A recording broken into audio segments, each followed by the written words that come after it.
If you are one of those die-hard Pro 3 fans, because I know there is a lot out there, you really love the ride of this Light Strike Pro, you could get up and going in it, and this was your super shoe, then I think you got shoe comparison review I got for you guys today. So we have got the battle of the Adidas super shoes. So the old versus the new. So it's the Adidas Adizero Adios Pro 3 up against the Pro 4. So I'll go through their similarities, their differences, and their key features. And hopefully from that, that'll give you guys a great indication of choosing the right shoe for you. But before we get into it, and if you guys haven't done so already, make sure you hit that subscribe button.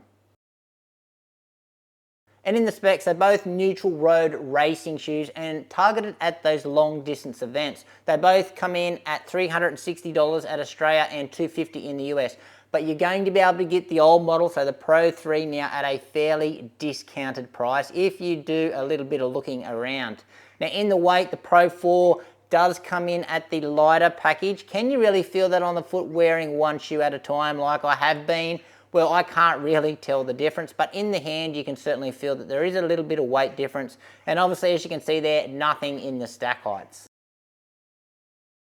And in our uppers, so to look at, both shoes look pretty similar, but the materials that they use are quite different, and they do feel different on the foot as well. So in the Pro 3 you get more of a mesh material in the upper, but the material is quite stiff, it's scratchy, and it's not that flexible, but breathability is really good in this shoe, much better than what you're going to get in the Pro 4. The material that they use here is what they call light lock, but it's super light, really thin, very flexible, conforms around the foot much better than the mesh in the Pro 3, and overall I think it's more of a comfortable upper than the previous version. In our heel counters, they are pretty much the same, they feel the same, barely any structure in them whatsoever. As you can see there, hardly any structure. And around the heel collars themselves, there's no padding here, and it's actually quite harsh how they're finished off. So this has just got really hard plastic edging on the Pro 3. They have upgraded it a little bit on the Pro 4, so they've got some felt, like softer felt type material around the edges, but I do know, and I do know that lots of runners are reporting in both shoes that they do get rubbing, especially around this Achilles area with this part of the shoe. Luckily for me, I don't suffer from that in either of these two shoes. Padding department, they both have those internal heel pads, so two internal heel pads that just sort of rest on either side of the Achilles, and they do a not a bad job of holding the foot in place. Now lacing system, they both use these really thin fiddly laces, which I don't really get along with, but it's good to see that they've simplified the lacing system in the Pro 3, so they don't anymore, or they no longer have these little cables at the bottom of the shoe that used to give me some irritation where they were actually stitched into the shoe. So yeah, as I said, just simplified it a little more, and it is certainly much easier to get your foot in the Pro 4 than the Pro 3, and that's just because of this tongue design as well. So the tongue on the Pro 3 was not gusseted, really thin, made out of a felt type material, but it got really tricky just to line it up and lace up. Where yeah, they did fix it in the Pro 4. This tongue is stitched into the side, much easier to get your foot in. The tongue lays nice and flat, so no bunching, and yeah, much easier to do up. Now in the fit, this is where the real issue is with this shoe. So both these two shoes are US size 8.5 for me. Now for me, the Pro 3 I thought was a bit too roomy for me, and I wish I did come half size down. The Pro 4 fits me absolutely perfect. So for me, this is true to size, but this one feels half a size too big. Now, if you are happy with your sizing in the Pro 3 and you want to try the Pro 4, you need to get a half size bigger in the Pro 4, because the Pro 3 is a half size bigger than the Pro 4, for sure. It's much more roomy in the toe box as well. And with the outsoles, so both very similar designs of where they've put the rubber, how much rubber they've used, but they've got a different rubber compound in each shoe. So with the Pro 3, they did use the Continental rubber for the majority of the shoe. Now, I don't know anyone who really had an issue with this Continental rubber. It performed great. So the grip was excellent in pretty much in all conditions, and durability was, yeah, through the roof. So I know people or runners out there that have got like crazy amount of miles in this Pro 3, and this Continental rubber really holds up great.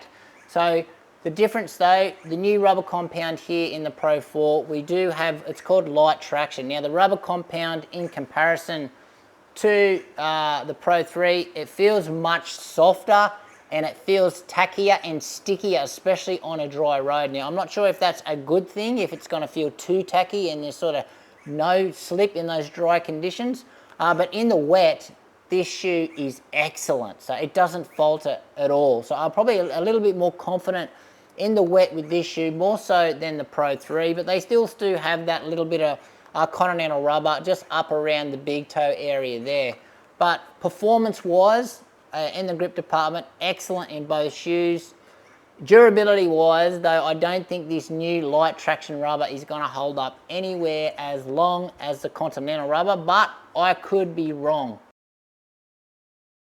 And in the midsole, so although they both say Light Strike Pro, the foam is very different in each shoe. So it's much more of a softer, lighter and airier compound that you're going to find in the Pro 4. Now, similarities though, they both use their energy rods, so their carbon-infused energy rods, to give their shoes rigidity. Now, in the stiffness department, they are pretty much some of the stiffest shoes on the market, so yeah, cannot bend them.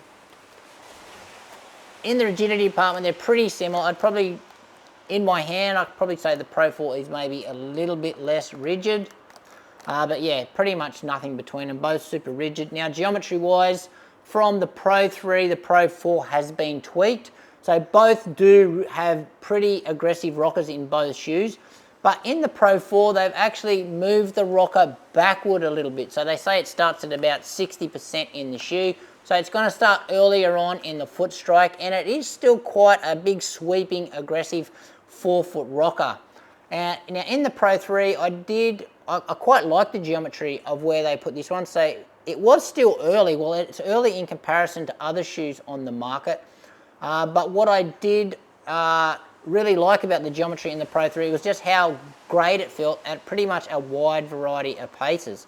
I just thought it really struggled at that top end type pace because it was a bit more of a gentle rocker in comparison to the other models out there. But yeah, they moved it further back here. And again, for me, I do think it suits a wide variety of paces with this really early rocker. And in our ride, so these two shoes feel very different to me, and it's even hard to pick out similarities between each shoe because they feel so different. So in the Pro 4, first word that comes to mind here is just really soft. I think it's one of the softest super shoes on the market. There's a lot of bounce in it though, very exciting to run in. Quite smooth to run in as well, very, very, very comfortable. So you feel really light and airy and fast and quite nimble in this shoe as well. Now with the Pro 3, you're going to get in comparison to the Pro 4, it's a firmer ride, but it's still not like a super firm super shoe, but it's a lot firmer than the Pro 4. So it's got a lot more gut, so you don't have as much sink in it, but the rebound out of this foam is faster. So it's a much more of a responsive rebound, but saying that, the geometry doesn't lend itself to this shoe for me feeling like an overly fast responsive shoe. I really thought that this shoe shined at around that marathon pace and did struggle to get up to the faster paces, whereas I think the Pro 4, it feels like it's got more wow factor. It feels like it's sort of more suited to that 5K and then all the way back to the marathon, where I thought the Pro 3 really sort of topped out at about that half marathon pace for me. I think the Pro 3 is the more stable shoe, considering this foam does not compress anywhere near as much as what it does in the Pro 4. And best shoes, so both these two shoes are really targeted at that marathon distance, but how good do they feel when you want to go even faster? Well, as I just mentioned with the Pro 3, I really did struggle to get this one up and going, to get some really fast paces out of it. Yeah, it was okay at half marathon pace, but still I struggled to get there, and so I wouldn't even consider this shoe for 10K, 5K, because it just didn't feel aggressive enough. There wasn't enough wow factor in it, and it just wasn't responsive enough for me, whereas I do feel much faster in the Pro 4. So I feel like I could reach for this one, anything from 5K up to marathon. So I think just a little bit more bounce, a little bit more explosiveness, a little bit more excitement, and much more wow factor in this one. I think just makes it, yeah, feel like the overall fastest shoe. Now, who is each shoe best for though?